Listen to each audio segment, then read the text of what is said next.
If you want to activate eSIM on Samsung Galaxy Z Flip 8, first of all, we need to go to Settings. Then over here in Settings, we're going to go to Connections, choose SIM Manager, and here we can tap on Add eSIM.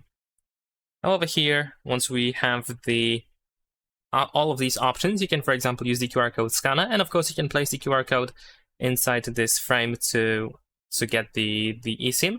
You can also enter the activation code if you prefer it that way. If you have a picture of QR code, you can open the gallery, and of course you can use the flashlight if needed.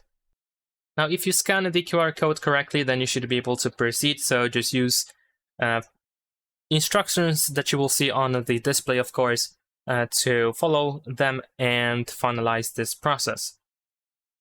There is also a possibility that you will have to go through the SIM managing options, like you will have to choose the preferred SIM and so on and so forth. So of course, be sure to do that. There we go.